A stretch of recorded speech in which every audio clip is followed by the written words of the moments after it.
석 달쯤 후에 어떤 사람이 유다에게 일러 말하되 내 며느리 다말이 행음하였고 그 행음함으로 말미암아 임신하였느니라. 유다가 이르되 그를 끌어내어 불사르라. 여인이 끌려 나갈 때 사람을 보내어 시아버지에게 이르되 이 물건 임자로 말미암아 임신하였나이다. 청하건대 보소서 이 도장과 그 끈과 지팡이가 누구의 것이니까 한지라. 유다가 그것들을 알아보고 이르되 그는 나보다 옳도다. 내가 그를 내 아들 셀라에게 주지 아니하였음이로다 하고 다시는 그를 가까이 하지 아니하였더라. 아멘.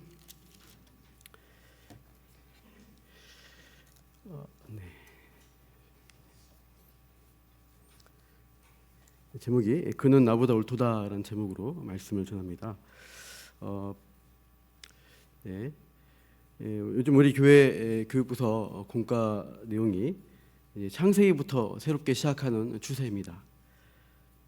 창세기를 통해서 이제 많은 인물들, 성경의 인물들을 만나게 되는데, 그러니까 어른이나 어린이들에게 아주 익숙한 성경 인물이 창세기에 많이 있죠.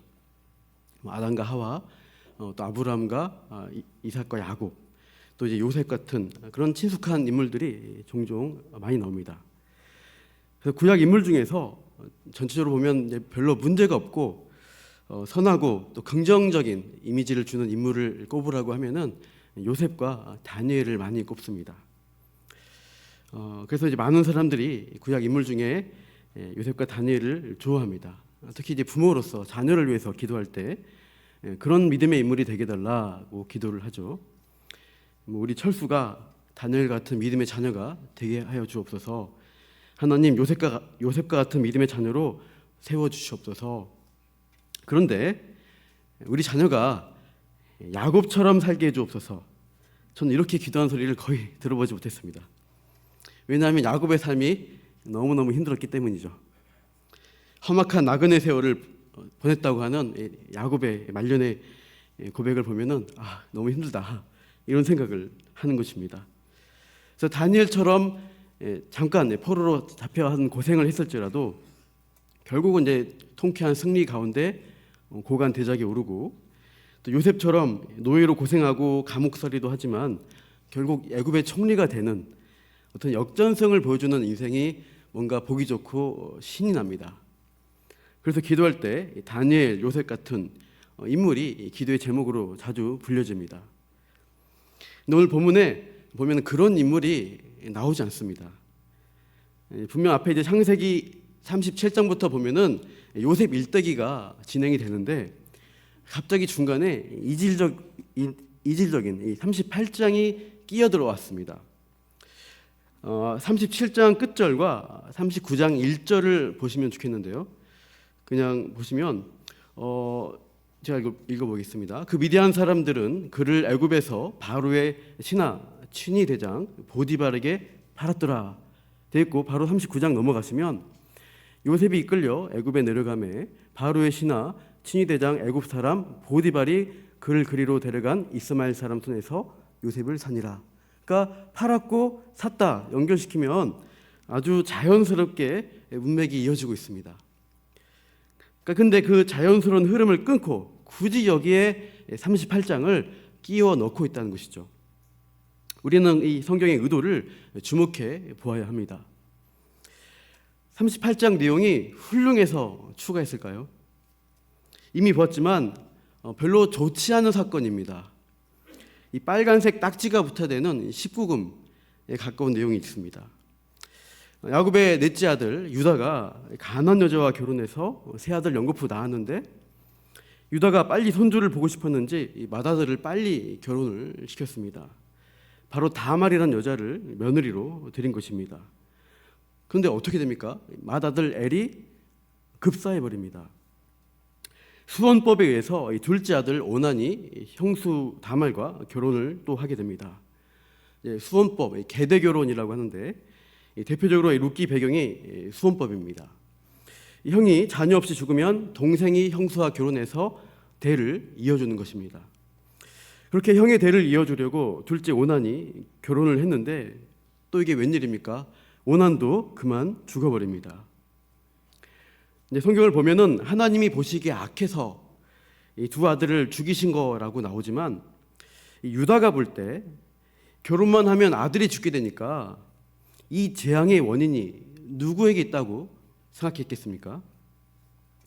유다의 마음속을 제가 다 들여다볼 수 없지만 생생한 표현을 쓴다면 바로 저 니은니은 문제가 아니겠는가? 저 다말이 자기 서방 잡아먹는 무서운 여자다.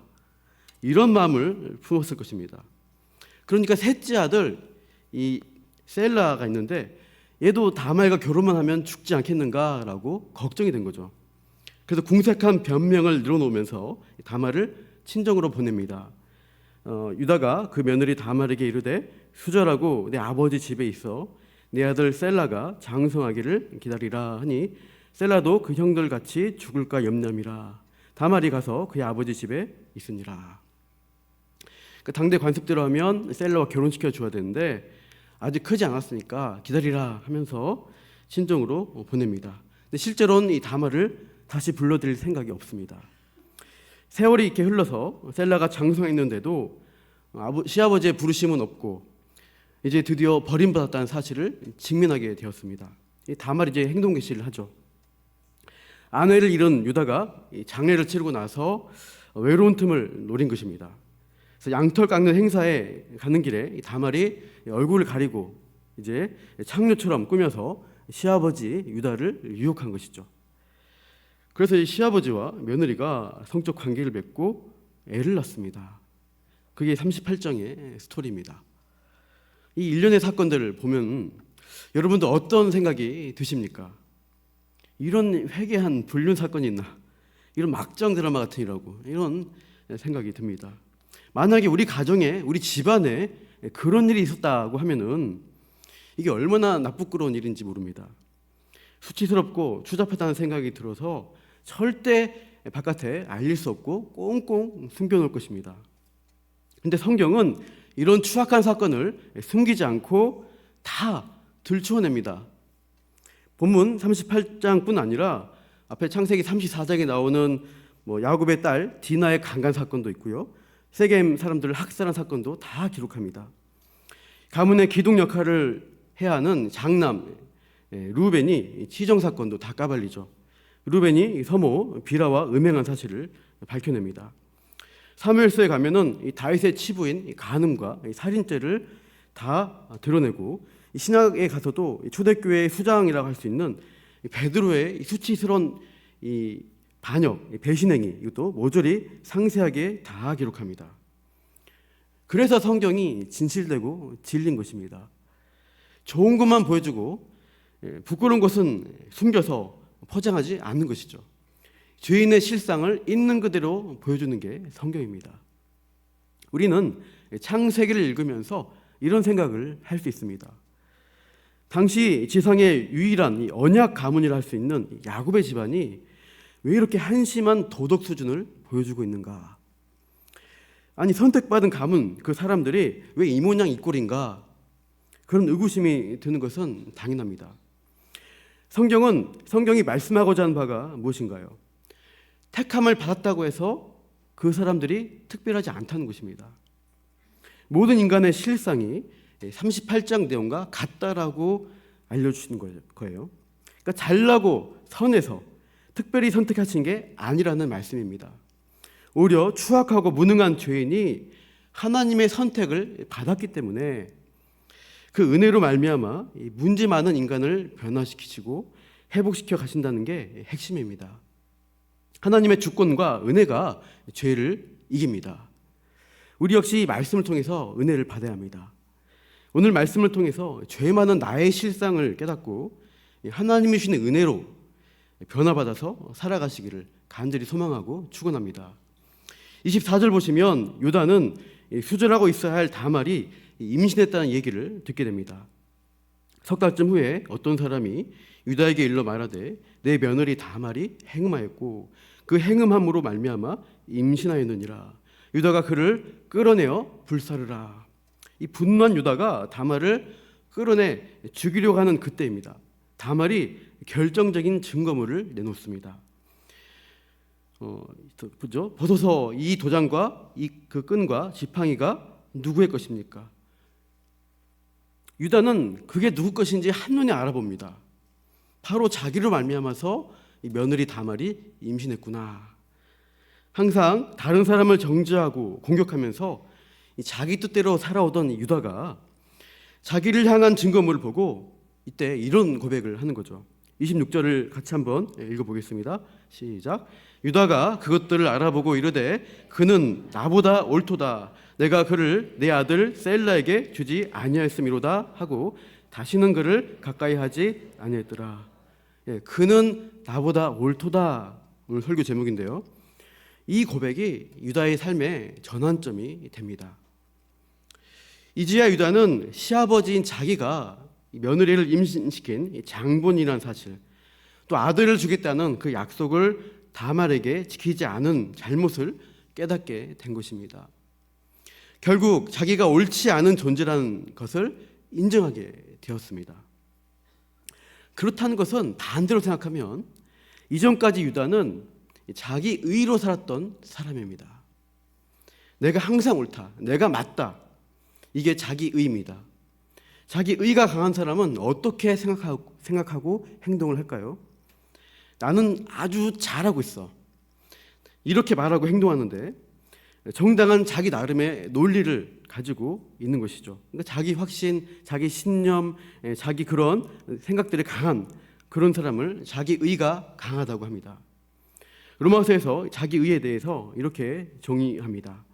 하나님의 의를 모르고 자기 의를 세우려고 힘써 하나님의 의에 복종하지 아니하느니라. 그러니까 자기 의를 세우다 보면은, 거기에 힘을 쓰다 보면은 내가 하는 것이 옳으니까 하나님 의를 복종하지 않게 됩니다. 하나님보다 늘 자신에게 초점이 있고 기준이 있기 때문이죠. 그러니까 하나님 말씀을 듣지를 않습니다. 이런 유다의 삶을 통해서 자기 의로 사는 것이 무엇인가를 세 가지로 정리하겠습니다. 첫째로, 자기 의로 사는 사람의 특징은 자기 욕구대로 살려는 성향이 강합니다. 자기 욕구대로 살려고 하는 것이죠. 유다의 행동을 나타내는 세 가지 단어를 통해서 이 특징들을 알 수 있는데요. 첫 번째 키워드는 떠나라는 단어입니다. 38장 1절로 가보시면 그 후에 유다가 자기 형제들로부터 떠나 내려가서 아둘람 사람 히라와 가까이 하니라 되어 있죠. 그래서 그 후에라는 이것은 어떤 사건 후를 가리킬까요? 앞에 37장 끝에 보시면 유다가 동생 요셉을 인신매매해서 팔아버린 사건이 나옵니다. 그 후에예요. 37장에서 이 잘난 척한 동생을 봐주지 못하는 겁니다. 노예로 팔아 넘깁니다. 그런 행위를 하고 나서 바로 38장에 와서 자기 집안 며느리가 음행했다는 소문을 듣고 이제 어떻게 합니까? 산채로 불태워 죽여버려라. 이렇게 하는 유다의 모습을 볼 때 여러분 어떤 느낌이 드세요? 굉장히 무정하고 악독한 사람으로 보여집니다. 자기 기준에 어긋나면은 칼같이 잘라버려요. 아주 가차없고 냉혹합니다. 다시 1절을 보면 유다의 행동 표현이 나오는데 그 후에 유다가 자기 형제들로부터 떠납니다. 유다는 형제들을 떠나갑니다. 고향 아버지의 집을 떠났습니다. 언약 가문으로부터 떠나서 독립된 자기 행로를 걸어가기 시작합니다. 이렇게 자기 의로 사는 사람은 독립의 욕구가 강합니다. 목사님, 독립 욕구 좋은 거 아닙니까? 독립 중요한 거 아닙니까? 대한독립 만세 우리가 하잖아요. 서대문 가면 독립문 이제 있고 뭐 한글신문, 독립신문 많은데 이런 거 우리 좋아합니다. 자주 독립 좋은 겁니다. 근데 우리가 중요한 거는 독립하려는 이유가 뭐냐가 더 중요합니다. 이제 10년 전쯤 보면 2014년 9월에 스코틀랜드에서 전 국민 투표를 실시했는데요. 영국 연방에서 이제 우리가 독립하겠다라는 투표를 이렇게 했습니다. 영국이 이제 한국가가 아니라 이제 여러 민족이 이제 연방을 모여진 연방 국가이죠. 그래서 스코틀랜드가 독립 투표를 했는데 결과는 반대가 55%가 넘어서 이 독립에 대한 꿈이 부결됐습니다. 이 스코틀랜드가 왜 독립하겠는가 이렇게 독립을 주장했던 이면에 무슨 생각이 있었을까요? 독립해서 우리만 잘 살 수 있다는 계산이 있었습니다. 왜냐하면 스코틀랜드가 영국 중에서 부자예요. 그 북해에 유전이 발견돼 가지고 또 금융업도 잘 발달돼서 돈이 많습니다. 우리 돈이 많은데 우리끼리만 잘 먹고 잘 살 수 있지라는 어떤 계산을 하고서 독립을 하려고 한 것이죠. 마찬가지로 그 이듬해 2015년에 스페인의 카탈루냐라는 주가 있는데 거기도 독립 운동을 벌였습니다. 18세기의 독립국이었던 이 카탈루냐가 스페인에 병합됐죠. 그래서 그 지금 카탈루냐 주지사가 그때 지방의회에서 독립 결의안을 이렇게 통과시켰습니다. 이것 때문에 이제 스페인 정부가 강하게 반발하고 자치권을 뺏고 난리가 났습니다. 카탈루냐 이렇게 했던 이유는 카탈루냐가 스페인에서 가장 잘 사는 지역이에요. 스페인 전체 면적의 6%밖에 안 되는 좁은 이제 그 주인데 그 GDP 전체 국내 총 생산의 스페인 전체 20%가 여기서 나옵니다. 그러니까 돈이 많은 지역입니다. 그러니까 우리한테서 세금 많이 걷어서 가난한 지역에 쏟아붓는 거 싫다 이거예요. 우리끼리 잘 먹고 잘 살겠다. 그러니까 이런 자신감으로 독립을 하려고 하는 것이죠. 오늘 본문의 유다 역시 마찬가지입니다. 유다가 이 언약 가문을 떠나서 또 형제들을 떠나서 따로 살겠다 하는 것은 무슨 의미일까요? 나 혼자서 잘 살 수 있어. 나 능력 있는 사람이야. 가족, 아버지 또 하나님 통제를 받지 않고 내가 원하는 대로 내 욕망대로 충분히 살 수 있어. 이런 자신감이 있기 때문이죠. 그래서 형제들을 떠나서 독자적으로 가난한 사람들 그 가까이 지내면서 자기 사업을 키워갑니다. 특히 이 아둘람 사람 히라와 가까이 지냈다고 합니다. 이 아둘람 이것은 이제 다윗이 사울 왕을 피해서 숨은 장소 중 하나인데요. 그 아둘람 지역 사람인 것이죠. 이 아둘람 사람 히라와 양털 깎는 축제에 함께하고 또 나중에 유다의 은밀하고 개인적인 부탁도 들어주는 그런 절친이었던 것이죠. 그러니까 서로 이익이 되니까 경제적인 동맹을 맺고 친하게 지낸 것입니다. 이렇게 가나안 친구와 가까워지면서 유다는 점점점 가나안 문화 속으로 빨려 들어갑니다. 그리고 곧 유다는 아름다운 가나안 여자에게 두 눈이 뿅 하고 가버려요. 유다의 자기 의를 나타내는 두 번째 키워드가 뭐냐? 보고입니다. 2절 보시면 같이요. 시작. 유다가 거기서 가나안 사람 수아라 하는 자의 딸을 보고 그를 데리고 동침하니. 그러니까 두 번째로 보면 자기 의가 강한 사람은 자기 의로 사는 사람은 그 특징은 쾌락 욕구가 강하다는 것입니다. 그러니까 자기 보기 눈에 보기에 좋은 거 있으면 차지하고 싶은 거예요. 가나안 여자가 예쁜 걸 보고 금방 아내로 삼습니다. 창세기 보면은 본다는 단어에 부정적인 결과들이 많이 따르는 것을 볼 수 있어요. 창세기 6장 2절 또 3장 6절 보시면 심판받기 전에 하나님의 아들들이 아름다움을 보고 다 아내로 삼는 모습들, 음행하는 모습입니다. 맨 처음에 하와가 범죄할 때도 그 나무를 보고 탐스럽게 여겨서 유혹에 넘어갑니다. 그러니까 보는 곳에서 오는 욕망이 있습니다. 아름답고 탐스럽고 어떤 나에게 만족을 줄 것 같은 그런 것들을 보고 추구하다가 범죄를 저지르고 맙니다. 노아 때 결국 모든 예배 공동체가 무너짐으로써 노아 가족 빼고는 다 심판에 홍수 심판을 당하게 되죠.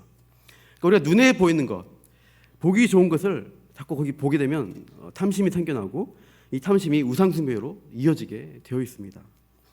우리 현대 사회에서는 미디어와 영상을 통해서 많은 사람의 눈을 유혹합니다. 광고 얼마나 많이 나오는지 모르고 유튜브 보다 보면은 혹합니다. 사람들의 눈을 병들게 하고 있어요. 눈높이가 너무 높아졌습니다. 요즘 나오는 아이돌, 가수, 탤런트, 연예인들 보면은 뭐 운동선수든 정치인이든 다 예쁘고 잘생겨야 뜬다는 그런 생각이 듭니다. 얼굴 대고 몸매 대야 된다는 이 외모 지상주의 시대가 아닌가 생각도 들어요. 그래서 얼굴 수준이 안 되신 분들은 이제 어떻게 해결하냐, 견적을 내야겠다. 그래서 뭐 그래도 돈 있는 사람들 할 텐데 뭐 얼굴에 뭐 2천만 원이 든다, 뭐 3천만 원, 턱, 코 뭐 세트로 하면 뭐 깎아준다. 뭐 그런 견적을 무료 사이트에서 할 수 있다고 하는데 그래서 진짜로 찾아가지 마시기 바랍니다. 강남이 좋은 거 아닙니다. 아무리 전셋값으로 얼굴을 투자해도 어떻게 돼요? 나이가 들으면 어떻게 돼요? 원래대로 됩니다. 나이가 들면 피부가 늘어질 수밖에 없어요. 주름이 생기는 슬픈 현실입니다. 제가 연로하신 어르신 성도님들 죄송합니다. 번데기 앞에 주름 좀 보겠습니다. 저도 이제 40대 후반 되어지면서 연식이 좀 이제 된다는 생각이 들어요. 몸에 여기저기서 이제 신호가 오기 시작합니다. 이도 안 좋고요, 허리도 안 좋고. 지난번 주에는 구청 보건소에서 전화가 왔어요. 당 수치가 높으니까 와서 검사를 받으라, 무료로 해주겠다. 그런 거 들으면서 좀 많이 서글펐습니다. 참 우리 몸은 후패해진 것 같아요. 죄와 사망이 있고 날로 썩어져가는 이 세상에서 우리가 살아갈 수밖에 없습니다.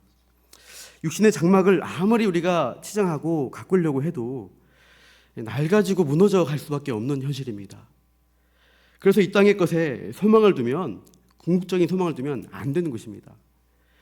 필요한 만큼만 고장 난 것을 수리하면서 해야지, 육신에 다 투자하면은 마지막에 남는 게 없어요. 우리는 영적인 것에 투자해야 합니다. 우리의 소망을 하늘에 두고 하나님의 약속을 붙들어야 하겠습니다. 예수 안 있는 자에게는 참된 소망이 있어요. 겉사람은 날로 후피하지만 속사람은 더욱 새롭게 만들어집니다. 다음으로 자기 의로 사는 사람의 특징이 24절에 있어요. 24절 말씀 같이 읽겠습니다. 석 달쯤 후에 어떤 사람이 유다에게 일러 말하되 내 며느리 다말이 행음하였고 그 행음함으로 말미암아 임신하였느니라. 유다가 이르되 그를 끌어내어 불사르라. 죽여라. 가장 고통스러운 사형이 화형입니다. 살이 불에 대는 게 가장 고통을 준다고 하는데요. 이 세 번째, 자기 의로 사는 사람의 특징은 정죄의 욕구가 강하다는 사실입니다. 유다는 자기 문제점을 깨닫지 못하고 며느리 다말의 죄에 대해서 굉장히 분노하게 됐죠. 나는 너무나 옳은 사람인데 저 며느리 저거 나쁜 놈이네. 그 잘못을 용납하지 못하고 죽이려고 하는 것입니다. 자기 의가 강한 사람은 더욱 남을 심하게 정죄하고 비난함으로써 나의 옳음을 과시하려는 경향을 보입니다. 성경에서 이제 신약 시대 보면은 가장 의가 강하고 자기가 강하고 남 정죄 잘하는 사람들 있죠. 바로 바리새인들이죠. 누가복음 보시면 이렇게 되어 있습니다. 또 자기를 의롭다고 믿고 다른 사람을 멸시한 자들에게 이 비유로 말씀하시되 되어 있어요. 바리새인들을 가리킨 말입니다. 그래서 기도하는 두 장면을 예수님이 대조하시는데 이제 많이 아시죠? 바리새인과 세리가 가서 기도하는, 바리새인은 하늘을 향해서 손을 펴면서 자랑하듯 기도하고요. 세리는 죄인이라고 가슴을 치면서 엎드립니다. 그럴 때 예수님 어떻게 평가하시는가? 14절에 넘겨보십시오. 내가 너에게 이르노니 이에 저 바리새인이 아니고 이 사람 세리가 의롭다 하심을 받았느니라. 이 세리와의 비교를 통해서 자신의 옳은 행실, 바리새인은 자기의 의를 드러내려고 했는데 이 바리새인의 정죄의식, 저 사람을 까내림으로써 자기를 높이려는 의식들이 잘 드러났습니다. 말로나 행동으로도 나보다 못한 사람, 그 사람을 향해서 내가 판단할 때 넌 아니야 이렇게 판단하고 정죄해버리는 것이죠. 그렇게 하면은 실제로는 아닐지라도 마음으로 그렇게 했을지라도 그게 태도로 그 사람을 죽이는 것입니다. 이미 마음으로 그 사람을 심판한 것입니다. 바리새인들이 사사건건 예수님을 죽이려고 했습니다. 안식일에 절대로 일하면 안 된다라고 하는 그런 마음을 가지고 있는데 그 바리새인이 보고 있는 회당에서 예수님은 손 마른 사람을 고치십니다. 그때 이런 말씀을 하시죠. 예수께서 그들에게 이르시되 내가 너희에게 묻노니 안식일에 선을 행하는 것과 악을 행하는 것, 생명을 구하는 것과 죽이는 것 어느 것이 옳으냐. 안식일에 할 일이 과연 무엇이냐? 아무 일도 안 하는 게 할 일이냐? 과연 무엇을 하는 게 안식일이냐? 예수님은 한 생명을 살리는 게 안식이다. 그 병마에 또 죄에 묶여서 노예가 되는 그 사람을 한 생명을 살리는 게 안식일의 일이다. 그 사람 안식으로 불러야 된다. 이렇게 하시는데 자기 의로 뭉친 이 바리새인들은 이걸 보고 예수님을 안식일 날 죽이려는 계획을 합니다. 한 사람은 살리고 한 사람은 죽이려는 거예요. 예수님이 이렇게 평가하시죠. 예수께서 이르시되 너희는 사람 앞에서 스스로 옳다 하는 자들이나 너희 마음을 하나님께서 아시나니 사람 중에 높임을 받는 그것은 하나님 앞에 미움을 받는 것이니라. 이 자기 의의 사람들에 대해서 예수님이 너무나 잘 평가하신 말씀입니다. 이런 사람이 우리 주변에 있다고 하면은 고통스럽습니다. 힘듭니다. 주변을 병지하고 괴롭게 하고 악한 일들이 일어나고 결국 본인도 다 관계를 깨뜨리면서 불행해지게 됩니다. 유다가 동생 요셉을 미워하고 죽이려고 하다가 또 돈에 대한 탐욕이 있으니까 저기 이스마엘 상인들이 오네 하면서 노예로 팔아버리고 돈을 취합니다. 그런 비정한 형이었죠.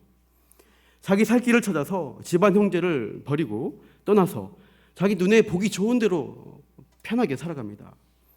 하나님이 금하신 악한 동기로 낳은 그 자녀가 또 악한 본성대로 살게 되니까 심판받아 죽는 것이죠. 근데 그 일을 가지고 애꿎은 며느리를 구박하면서 쫓아냅니다. 나중에 다시 부를 테니까 기다리라, 거짓말까지 마음대로 합니다. 그러다가 양털 깎는 축제 기간 술에 취하고 즐거워하는 가운데 며느리인 줄 모르고 동침까지 하는 것이죠.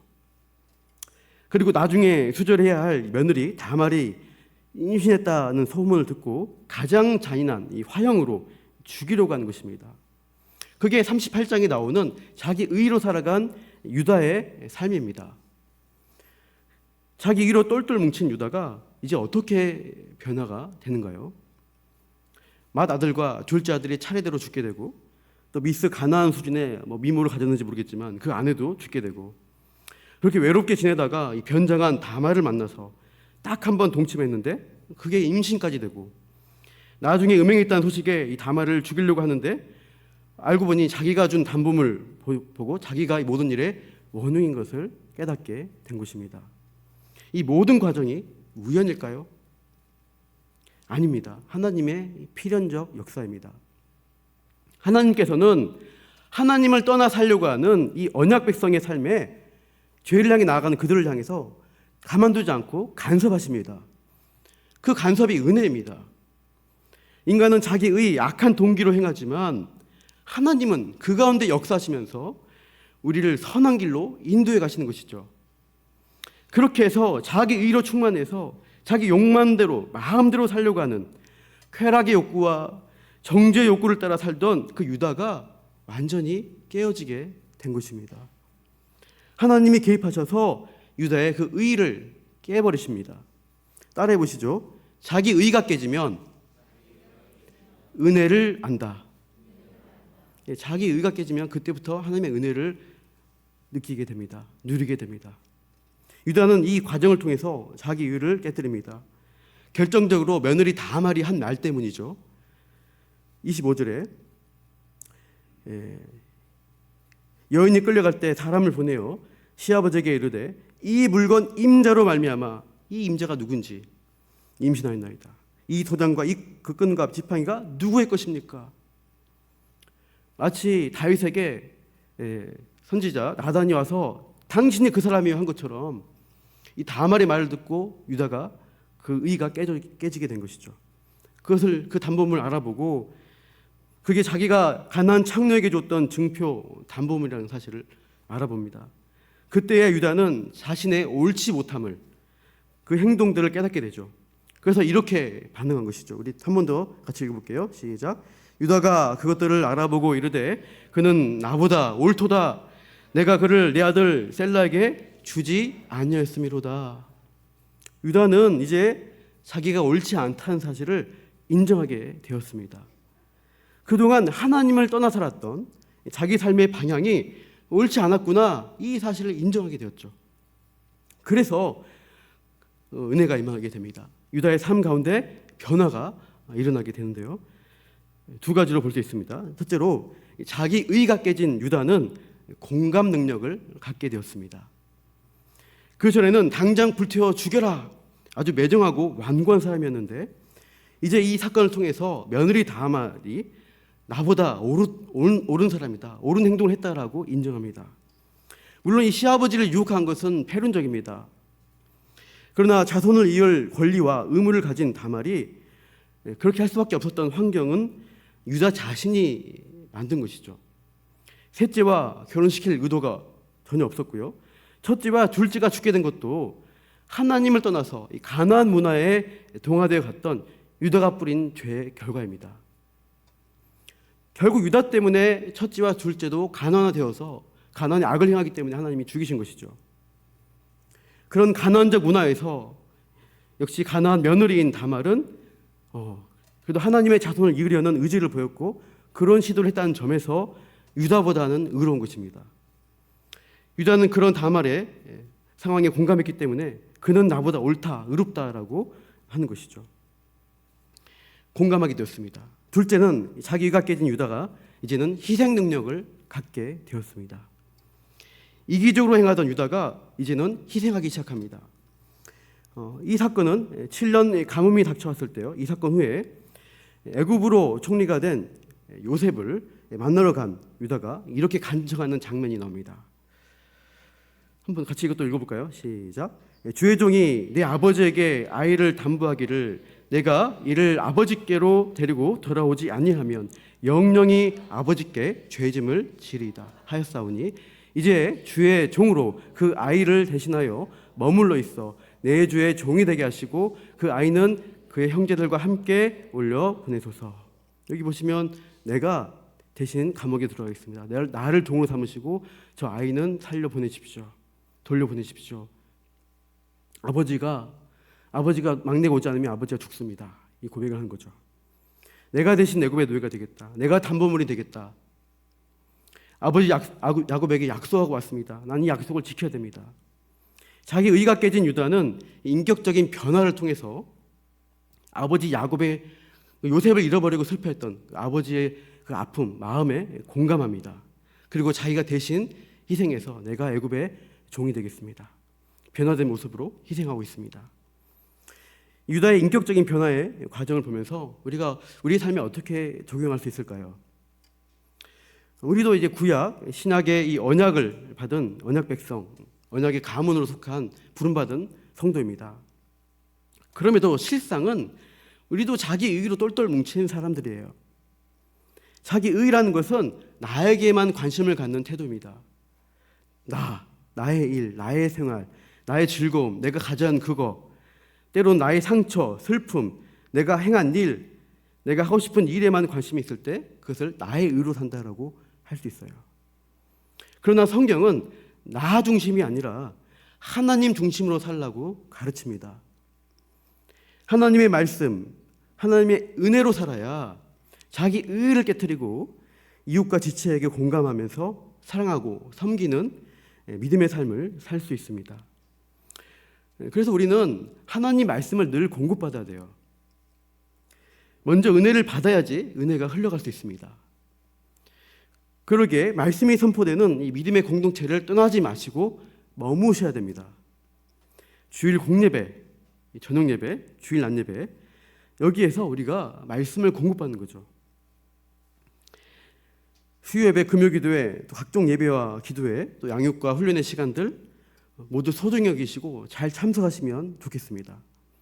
청년들은 청년 모임에 잘 오시면 좋겠습니다. 이 시대 청년들 필요한 말씀을 들어야 합니다. 공동체 교제를 경험하는 것이 그 청년의 시대에 그때 매우 중요한 경험이 됩니다. 작은 공동체인 구역 모임들, 거기서 서로 말씀으로 교제하십시오. 기도로 서로 세워나가십시오. 그런 것을 통해서 우리가 나 중심이 아니라 하나님 중심의 삶을 향해서 나아가는 것입니다. 한편 공동체에서 교제할 때 자기 눈에 보기 좋은 대로 행하지 않도록 주의하시기 바랍니다. 특히 인간관계에서 편 가르기 하지 마십시오. 자기 안목대로 사람을 가리면 결국 당짓는 죄를 범하는 것입니다. 우리 편, 너희 편 나누면 서로 문제가 생기면 어떻게 하죠? 내 의가 채워지니까 아까 바리새인처럼 정죄합니다. 여러분 손가락 이렇게 해보시겠어요? 이게 뭐예요? 저 사람 정죄하는 거잖아요. 손가락 3개는 어디 있어요? 나를 향하죠. 내가 3배로 정죄받는 거예요. 사실은 그런 일을 하지 말라는 거예요. 유다가 변한 것처럼 우리가 공감해주고 자기를 희생하고 나아가는 것이 성도의 모습입니다. 친한 분들끼리 친하지 마시고 새로 오신 분들, 아직 나랑 친하지 않은 분들을 향해서 나아가십시오. 그분들을 향해서 친절하게 대하고 도와주시면 더 아름다운 공동체로 세워질 것입니다. 유다가 변한 것처럼 나보다 당신이 옳다, 더 낫다, 이렇게 인정하는 것이 서로에게는 존중과 격려가 되는 하나 되는 공동체로 나아가는 방법입니다. 빌립보서 보시면 이것도 같이 읽겠습니다. 마음을 같이하여 같은 사랑을 가지고 뜻을 합하며 한 마음을 품어 아무 일이든지 다툼이나 허용으로 하지 말고 오직 겸손한 마음으로 각각 자기보다 남을 낫게 여기고 각각 자기 일을 돌볼 뿐더러 각각 다른 사람들의 일을 돌보아 나의 기쁨을 충만하게 하라. 너희 안에 이 마음을 품으라. 곧 그리스도 예수의 마음이니. 예, 중간에 색깔 넣었죠. 자기보다 남을 낫게 여기는 겸손한 태도가 필요합니다. 다른 사람들, 지체들, 구역원 이런 사람의 일까지 내 일뿐 아니라 그 사람의 일까지 돌봐줄 수 있는 공감과 희생, 이런 것들이 그리스도의 마음이에요. 그렇게 섬길 때 공동체 기쁨이 넘치기 시작합니다. 그렇게 섬기는 일이 죽게 하듯 섬기는 일입니다. 예수님이 우리를 위해 먼저 죽기까지 희생하시며 우리를 사랑해 주셨습니다. 그런 희생의 정신이 우리에게 늘 공급되어야 합니다. 다른 사람이 아픔에 공감하시고 또 옆 사람, 어려운 사람 물어보면서 위로와 격려를 베푸는 공동체로 나가시길 바라요. 자기 희생을 통해서 서로를 높여주는 공동체, 이것이 참된 그리스도의 몸된 공동체입니다. 우리 모든 성도님들과 성화제일교회 모든 공동체가 그렇게 성숙해 가기를 축원합니다.